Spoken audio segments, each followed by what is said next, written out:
got good college degrees. You think they all just idiots? Football players? They got a scholarship. I understand the jocks. Some ain't the smartest guys supposed to be, but you just think all these guys are idiots. They can't read, they can't write because they can play football. But excuse me, not to interrupt you, Donahmeni, but damn, he had like all black people. Bang, where you all black people. All black people ain't got no sense or something like that. But I'm just sick and tired of these old crackers always want to say what they want to say, especially because they got another. We got a cracker running out. Hey man, can I have my coffee? Oh, this your coffee? Yeah. Oh, my bad. Damn, you gonna beat me up, ain't you? No, that's just how we do it. Oh, okay. Well, you ain't in Chicago. I thought you was going the wrong way. We were like, get up off me, man. Get up off of me, because I can box you out now with one arm. See what I'm you talking see about? that? Why you bothered? I just said, no, but you ain't got no free throw. He got a free throw. I can shoot. He got body. I can play some ball. I can play some ball. He's 22% from the line. Shit. Low. You won't bet nothing. Low. You won't bet nothing. Low. You won't bet nothing. I got too much. My stamina. Everybody come with grace. Everybody think they can play basketball. I got grace and skill. Everybody think they can hoop until we get on that court. Player, and the tide. I ain't worried heartbeat like you just ran from a dog. But anyway, like I was saying, man, before they try to switch the subject up. He boxed both of us out. That was double foul. They see you. They saw what happened. Don't see the double foul. I don't have to fire you. I don't have to fire you. I'm 6'6", so y'all still small up under me. But anyway, man, I'm just sick of it, man. White people can say what they want to say, and then when a black person speak out, it's always a problem. It's always an issue when we speak out. But shit, we've been speaking out for years, and we gonna keep speaking out. But shit, I'm tired of being the humble person in every situation that we go through, man.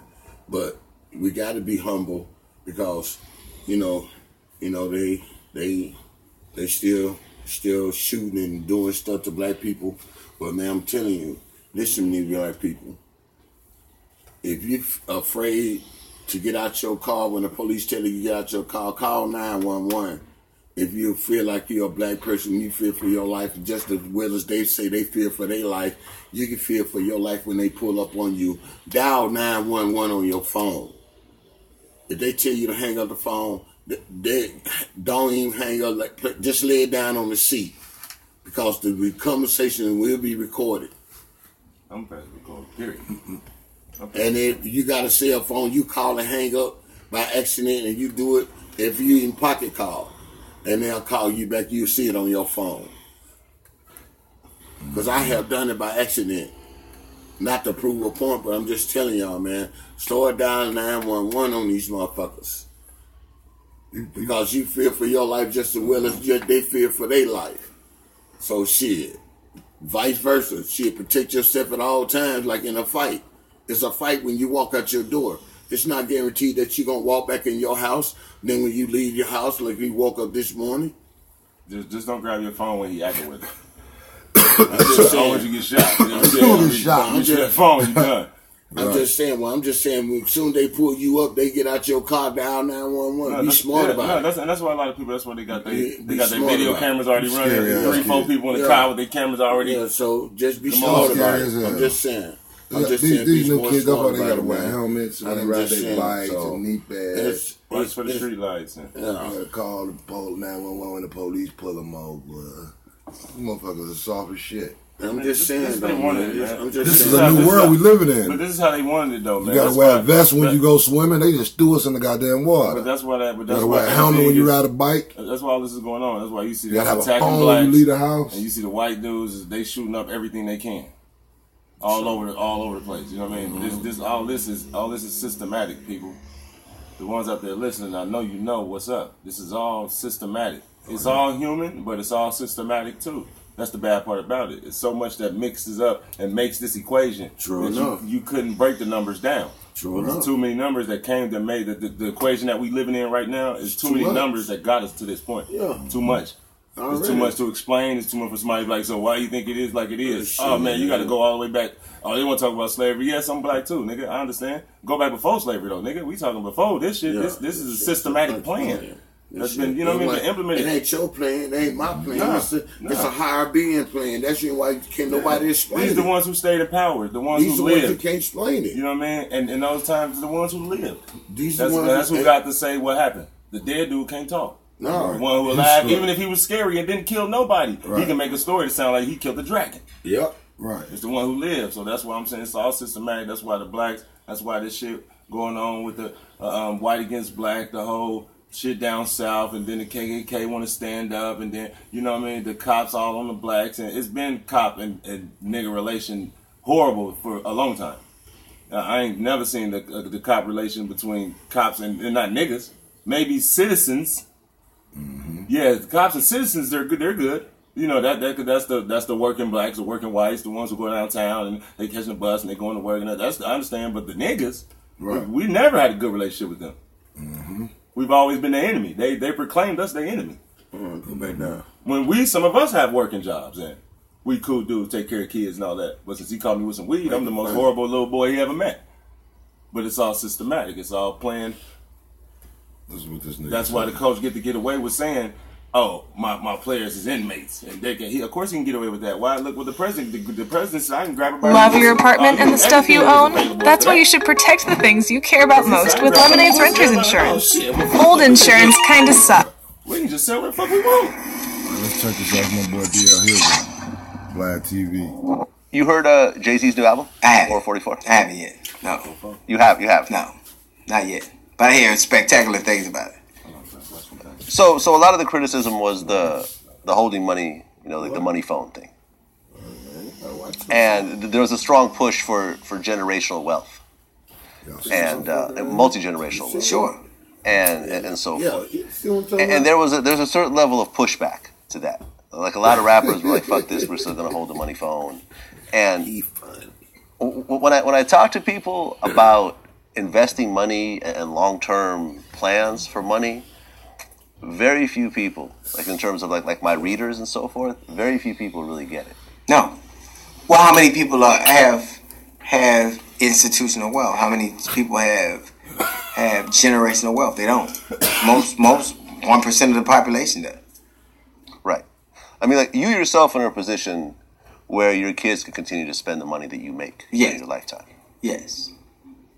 How important is that for you to establish that, or do you feel like your kids should kind of be on their own the way you were? What I believe I've done is to provide them with opportunities. What I believe I owe them and still owe them is a level of protection and a level of opportunity that I hadn't previously had experience with.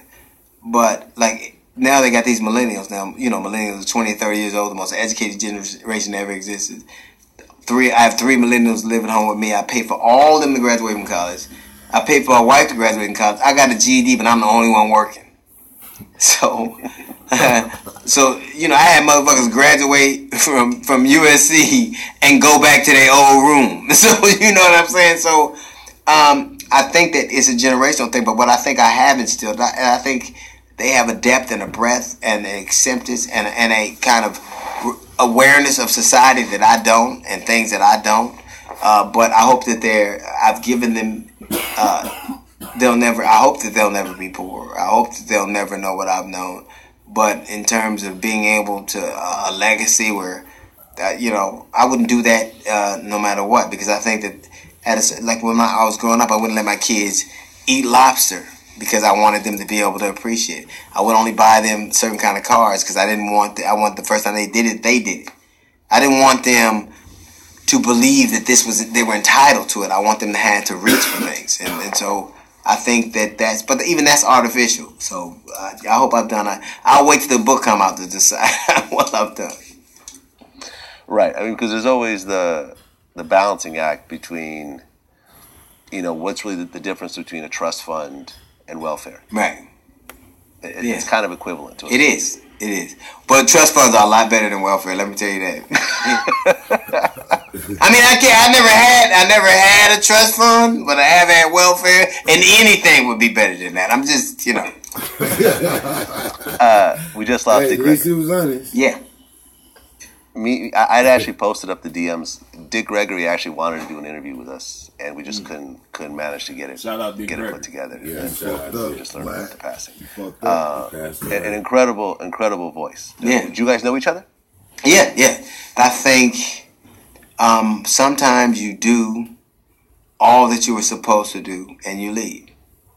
And I think he was the voice of a conscience, of a movement, of a nation to some degree. And I think he did all he could. And I think at least my art form is all the better for it. And I'm glad I got to know him. And I'm glad I got to see the way he weaved humor with social justice. I think Dick Gregory and Mark Twain are among my favorite humorists. Wait, Dick Gregory and Mark Twain? Yeah. Well, why Mark Twain? Because I think Mark Twain did the same thing Dick Gregory did. I think that they use their art and humor to illustrate some of the human condition. I mean, when you look at the greatest stand-up comedians, like who would be in your top 3, except for yourself? George Carlin, Bernie Mac, Richard Pryor. Oh, got to be the Rich. No, you grew up on that shit. Eddie Murphy. Red Fox and a cat named Robin Harris, to me. So Robin Harris and Red Fox are top. Robin Harris is the call. Kind of. Robert Harris was funny dude. Eddie Murphy's not on the list. Yeah, but I mean, you know, Eddie Murphy had a skill set I couldn't touch. So it's just, I'm talking about the guys. I'm talking about the guys that cat had more talent, like the most talented human being I've ever seen on stage. When I was on stage to this day, the most talented person I've ever seen is Jamie Foxx. Jamie Foxx was so talented when we started doing comedy together. I remember watching him at the Comedy Act Theater, and he was so talented, and I turned, I forgot who it was, and I go, it's fucking unfair that this motherfucker's this talented. And I was mad. I was mad. I said, it's so unfair. But that's the most, that was the most talent I'd ever seen in one person on stage that long. But I'm talking about 30, 40 years, and cats doing it for a long time. The greatest comedians to me are the ones I just mentioned. Yeah, I mean, George Carlin, it seems like all those guys sort of had a level of comedy that was so... We get back into the comedy, but I want to get back on that... but I hope that I've given them... Motherfucker Paul. They try to take over our station. We don't own that. That was from Blad TV. Shouts out to Blad. Shouts out to YouTube. Yeah. But did y'all hear what he was saying? Anything is better than welfare. Hell yeah. You know what I'm saying? But he, like he said, he grew up on welfare. His kids don't have to grow up on welfare, and they have a trust fund. Yeah. See, it's better. And man, like he said, all his kids and wife don't graduated from college. He got a GED and he the only one working. Yeah. So you see, the only thing it's not fucked up because that's what he was instilled when his daddy instilled that in him. No, that's fucked up. No, it's not. He's just taking care of his family. No, it's fucked up when it comes to the system that you go through all that. That's fucked up. You still equal. Your GED is still equal to this diploma. Why? Because she got a master's and we both working at JCPenney. She got a master's, but she the manager. But and I'm stocking. I've been working 2 years, but we both still work at JCPenney. And she got a master's in health or accounting or some shit like that. And what's more sad than that it's fucked up that you rich as hell, and you should have companies, and your kids went to college and should be out running your companies. They should be working. Mm-hmm. They shouldn't be sitting in the room waiting on you to come back off tour and, you know what I'm saying, on their phone. Man, we don't know what they do. I'm just saying what he said. I understand, but I'm just saying, and there's probably a lot of rich people doing that with their kids. Mm-hmm. Because they already got money. Because remember he said he didn't want his kids to feel entitled. He's like, that's why I started them off slow. I didn't want a silver spoon in my way. When they came out, they got Versace a lot of people like they not in the business. They work. Mm-hmm. So they're not in the business, but you work and you can't give your kid a job. But if I was like, you can't get your kid. So you got connections. You can hook him up with somebody that can give him a job. But you need to be able to starting young. We need to be able to start companies. That's why I played this just for those two things to let motherfuckers know and to get that out here today. Like, we need to be able to start companies so we won't depend on them. Mm-hmm. You know, they came here, took this shit, stole this shit. Now we depend on them to eat. You know what I'm saying? Yeah. Like you said, you a farmer. You milking cows and shit. You left off the farm and came into the real world. Now you gotta depend on your job, your check, your this, your that, your that. Right. If you was on the farm, you wouldn't need none of that shit. You'd be like, hold on, baby. Chop that motherfucker up, cook some eggs, woo, and everything good. Run around, go play some basketball in the back on the court. Yep. No, you gotta live in this brick concrete city.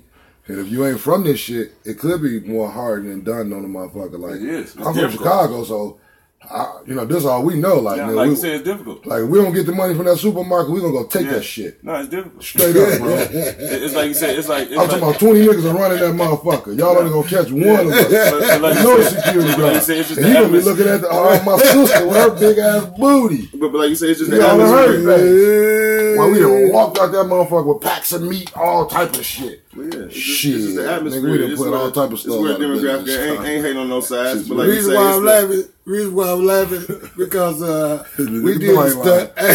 We did a stunt like that when we was in college, man. About 30 of us hit the goddamn Kroger's. Yeah. And the man kids do that every day. The white dude looking at everybody. The gas stations and the 7-Elevens and shit out there. Yeah. We don't took the gumball machine. That's it, max. Man, we don't took the gumball machine. We don't took all this shit. We don't snatched all this shit up, man. I felt disrespected as a customer if I come to 7-Eleven. Only 2 people can come in at a time. What? Like,